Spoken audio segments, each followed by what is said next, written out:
अगर हम drip irrigation system की बात करें तो ड्रिप इरिगेशन सिस्टम जो गन्ने के ऊपर लगाया जाता है इसको सब सरफेस ड्रिप इरिगेशन सिस्टम कहते हैं, जो कि ज़मीन के अंदर हम 6 इंच की डेप्थ के ऊपर जो है इसकी जो लेटरल होती है उसको नीचे बिछाते हैं मशीन की मदद से, और उसकी दोनों साइडों के ऊपर गन्ने की जो है वो दो लाइनें जो हम लगाते हैं बीज की, जो कि 6 इंच के फासले के ऊपर होती हैं। दोनों लेटरल से दाएं तरफ 6 इंच और दूसरी लाइन बाईं तरफ जो है वो 6 इंच के फासले के ऊपर।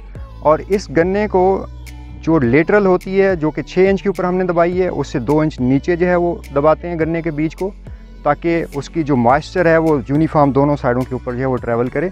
और इस तरह जर्मिनेशन जो है इसकी बहुत अच्छी होती है और टिलरिंग जो है वो बहुत ज़बरदस्त होती है। अगर हम इस गन्ने की अभी हम काउंट कर रहे थे कि 1 स्क्वायर मीटर के अंदर 23 जो है वो टिलर्स हैं, जो कि पूरी छड़ियाँ जो है वो कामयाब जो है वो गन्ने के अंदर जो है वो कन्वर्ट हुई हैं। फ्लड के अंदर क्या होता है कि ये जो होती हैं मेलेबल केन्स, उनकी तादाद कम रह जाती है, उनके अंदर जो छोटे जो बाद में टिलर्स निकलते हैं वो कामयाब नहीं होते, तो इसलिए उनकी तादाद पर स्क्वायर मीटर जो है वो कम होती है। और दूसरा जो इसके अंदर जो फ़र्क है कि इसमें हम ड्रिप इरिगेशन सिस्टम की वजह से जस्ट हम इसको मॉइस्चर जो वतर होता है सिर्फ वो पहुंचाते हैं। उस वतर की वजह से जड़ी बूटियों का उगाव बहुत कम होता है। अगर जड़ी बूटियाँ उगती हैं तो वो जस्ट एक स्प्रे के साथ जो है वो ख़त्म हो जाती हैं, उसके बाद दोबारा जो है वो नहीं उगती। और 70 से 75 दिन की फसल के ऊपर हम इसके डिचर के साथ जो है वो मट्टी चढ़ा देते हैं, और इस तरह गिरने के जो चांसेस हैं वो भी ख़त्म हो जाते हैं।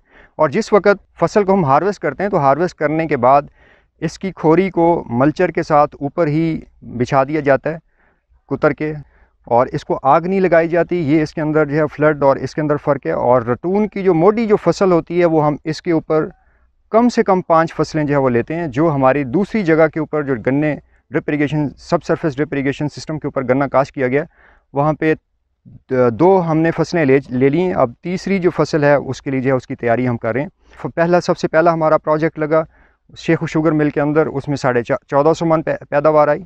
और पहली रतून क्रॉप जो थी, जो उसकी मोटी फसल थी, उसकी 1306 मन आई है। अब तीसरी फसल की हमने वहाँ पे तैयारी की है। तो ये पहली फ्रेश क्रॉप है जो कि मार्च की पहली तारीख को हमने यहाँ पे काश्त की। अब इस वक्त आज हम 14 जनवरी के अंदर हैं, 14 जनवरी है 2021 की। आने वाले चंद दिनों के बाद इसकी जो है वो कटाई होने वाली है। तो कटाई के बाद जो है इसकी जो है रटून की मैनेजमेंट जो है वो शुरू कर दी जाएगी।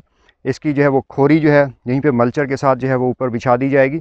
और इसकी इरिगेशन, क्योंकि कटाई वाले दिन तक इसकी पानी जो है इसको इरिगेशन हम देते रहते हैं।